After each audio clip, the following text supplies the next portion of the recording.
My face getting bad. Here, should we get his legs up? Oh, that's all right. No, just oh my God.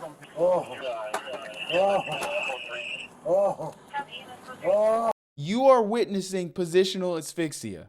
You are literally witnessing it. Possible female overdose. Ma'am.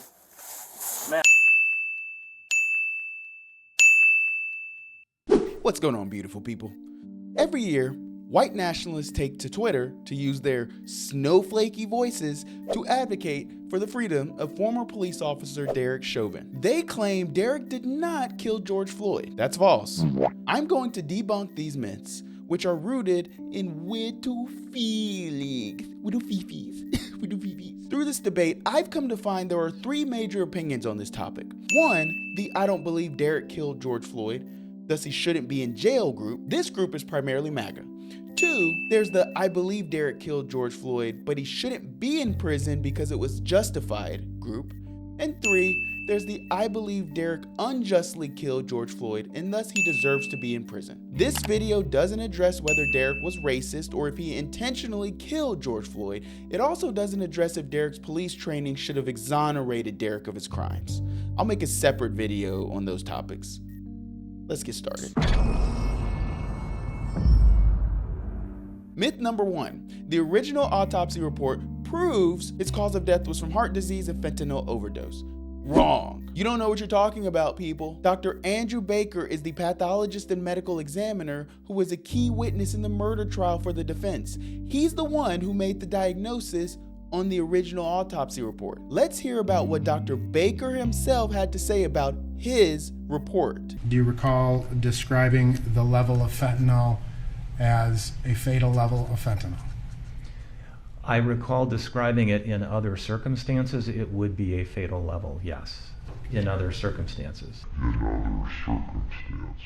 Notice what he says here, guys. In other circumstances. In other circumstances, would he have labeled this as fentanyl overdose? That's key. Do you recall telling the county attorney's office that had you found Mr. Floyd under different circumstances, you would have determined this to be a fentanyl overdose?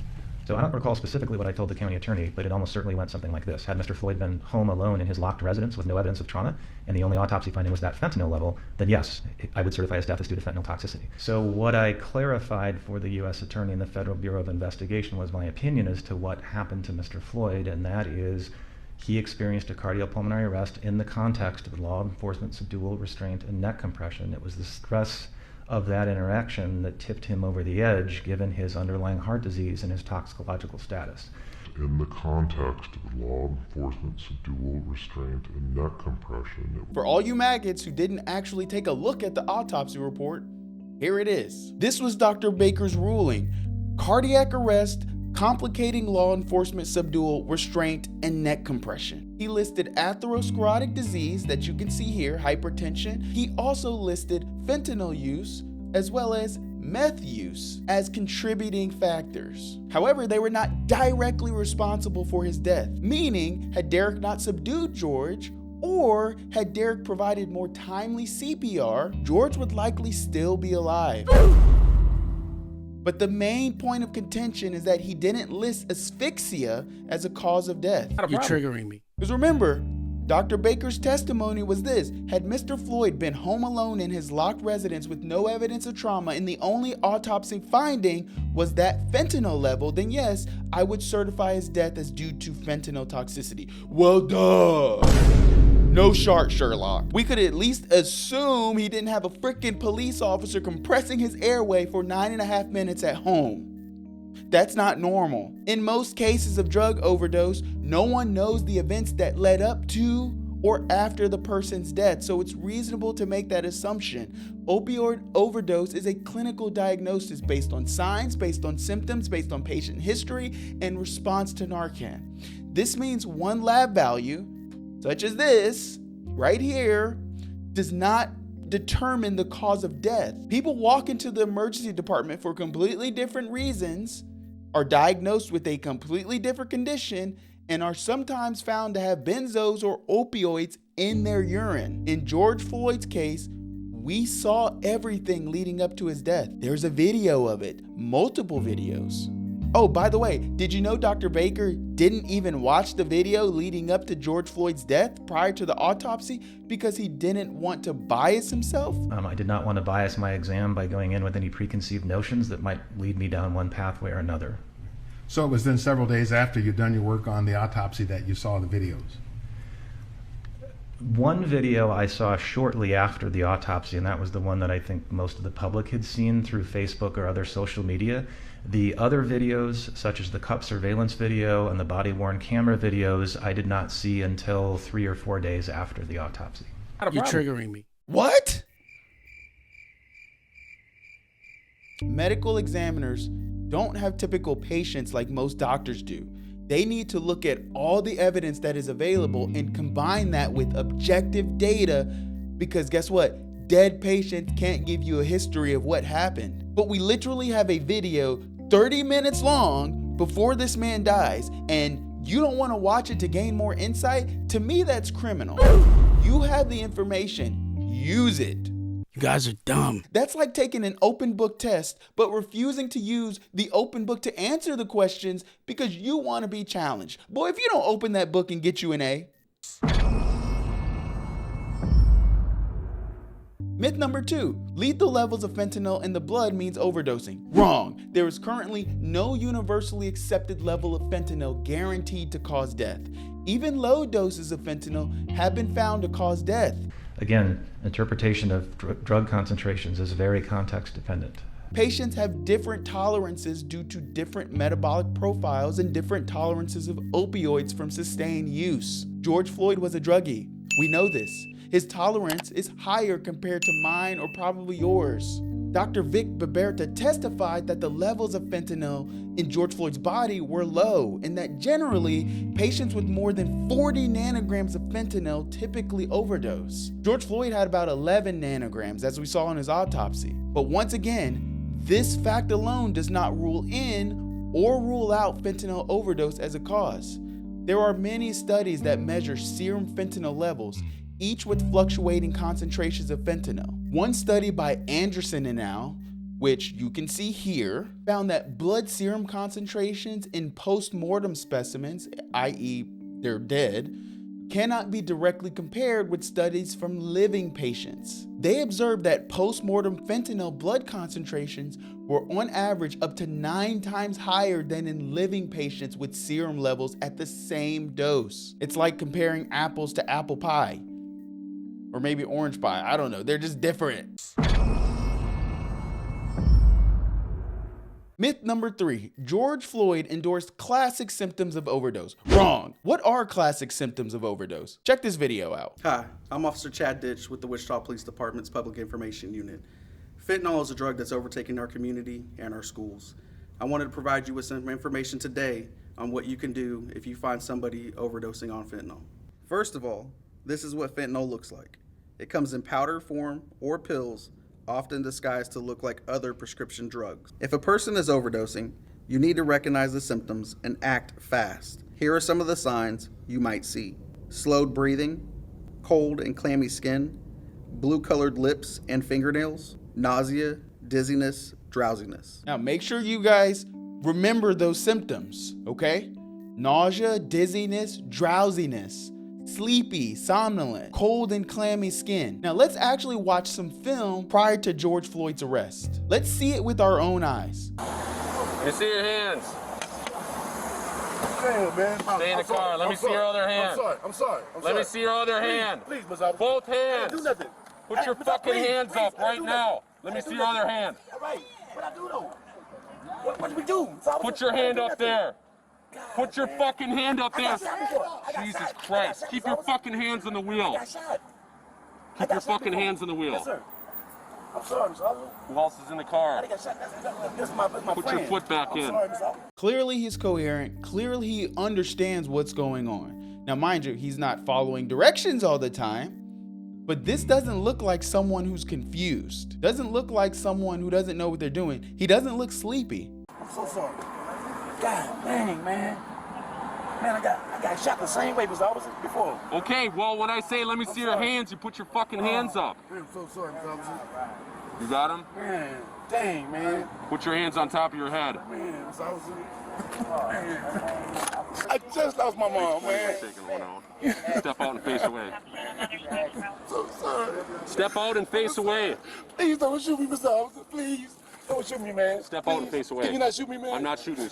He's scared. He's remorseful. This is not someone who is currently going through severe opioid use. Look at his breathing. His breathing looks normal. It's not rapid, it's not shallow. Step out and face away. Okay. Please, man. Please. I didn't know, man. Get out of the car. I didn't know, Mr. Officer. Stop moving.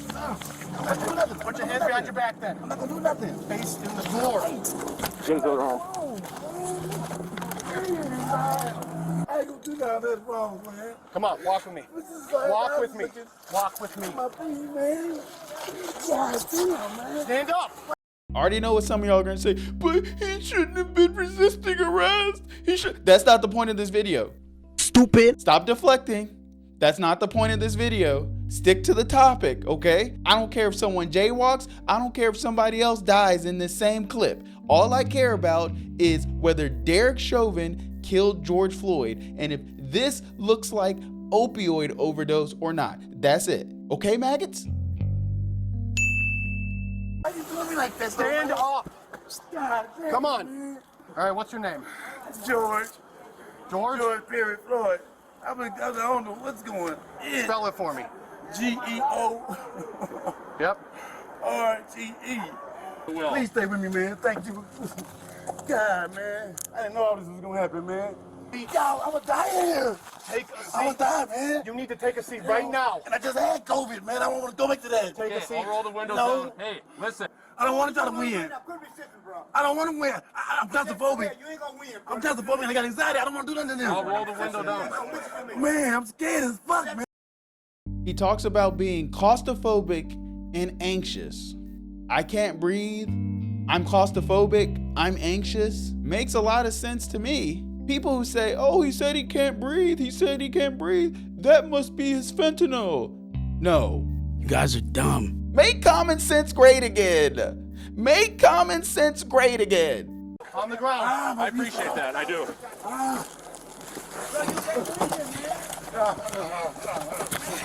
Right. You got your restraint. Hobble. I can't breathe. Okay. I can't breathe. Grab that. Jesus Christ. I can't breathe. I can't breathe. Thank you. I can't breathe. Stop moving. Mama. What's going on? For what? Let's take him out and just. For what? I love you. Please. All right. Please let me stand. No. Please, man. I can't breathe. Can you get up on the sidewalk, please? One side or the other. Please let me stand. I can't breathe. Please let me stand. I can't breathe. A very coherent person right now. My face getting bad. Here, should we get his legs up? Oh, my God. Just leave him. Oh. You are witnessing positional asphyxia. You are literally witnessing it. This is disturbing to watch. This is so disturbing to watch. We don't need to watch anymore. Let's compare George Floyd's MAGA fentanyl overdose with victims who actually experienced fentanyl overdose. Would you like to convey something? Possible female overdose. Ma'am. Ma'am. Hello, ma'am. Where's the keys? Where's the keys? Where's the keys? Where's the keys? Where's the keys? Go grab Narcan and grab me gloves. Alright, 10-4 Central, we're going to turn Narcan now. Oh, wait, she's up here. Okay. All right, here we go. Hold that. Okay. Marlon! Wake up, bro! Marlon! There you go. Wake up, bud. Here you go. Wake up. Come on, Mark. Come on. Wake up, bud. Come on. Leave that door open! Get his vest off. Straighten his leg. Straighten his leg. Yep. There you go. Wake up, bud. Here you go. Wake up. Come on, Mark. Come on. Wake up, bud. Come on. Come on, man. Wake up. Ralph. Dr. Vic Baberta, Martin Tobin, and Bill Smock's viewpoints are more consistent with clinical doctors, probably because they see living patients with opioid overdose. For those of you who don't know, Vic Baberta is a board-certified emergency medicine physician who subspecialized in medical toxicology. Martin Tobin is a lung and critical care doctor. Bill Smock is a forensic emergency medicine doctor whose role is similar to the medical examiner's. However, he sees patients who are still living. They're all board certified and they each stood trial as expert witnesses. Myth number 4, George Floyd didn't have traumatic injuries on his neck, therefore he couldn't have died from asphyxia. Wrong. Not all types of asphyxia are trauma related. Dr. Alexander Baker described positional asphyxia as being trapped or pinned in such a manner that the neck or breathing is constricted by anatomy and or gravity, i.e. what happened with George Floyd. Dr. Martin Tobin, renowned pulmonologist, provides clear insight on the cause of George Floyd's death. What is the effect of the handcuffs in the context of what happened to Mr. Floyd? The handcuffs are extremely important to Mr. Floyd. But the handcuffs on their own, just handcuffs per se, are not that important. It must be the handcuffs combined with the street. And it's because of the positioning of the handcuffs at the back, then how he's manipulated with the handcuffs by both Officer Chauvin and by Officer King, how they manipulate the handcuffs. And they're pushing the handcuffs into his back and pushing them high. Then on the other side, you have the street. So the street is playing a crucial part because he's against a hard asphalt street. So the way they're pushing down on his handcuffs combined with the street, his left side, and it's particularly the left side we see that. It's like the left side is in a vice. It's totally being pushed in, squeezed in from each side, from the street at the bottom, and then from the way that the handcuffs are manipulated. It's not just the handcuffs. Dr. Vic concluded Floyd died from asphyxia, specifically a lack of oxygen to the brain, because his airway had been obstructed under restraint, the video we just saw. He testified that the low levels of drugs found in Floyd's system, which were fentanyl and methamphetamine, were not sufficient to cause fatal overdose. Dr. Vic further testified that Floyd might have survived if the officers had simply repositioned him, or maybe even begun CPR when he lost consciousness or lost a pulse. And Dr. Smock also explains positional asphyxia. We've never had a case like this in the history of the world where we had videotapes from so many different angles, which he says made finding the truth much easier. Based upon all that, the audio tape, the videotapes, it was clear what killed Mr. Floyd. And what killed George Floyd? Mr. Floyd died of positional asphyxia, which is a fancy way of saying all the oxygen was squeezed out of his lungs and he couldn't breathe. In summary, George Floyd was killed by Derek Chauvin from positional asphyxia. There is overwhelming, undisputable evidence that attests to this statement. So if you don't believe me, if you don't believe the entire medical community, which include pulmonary doctors and emergency medicine physicians, then you probably are a snowflake who prefers your own reality as opposed to the actual reality. You upset. That's all I got. Mic drop. Peace out, y'all.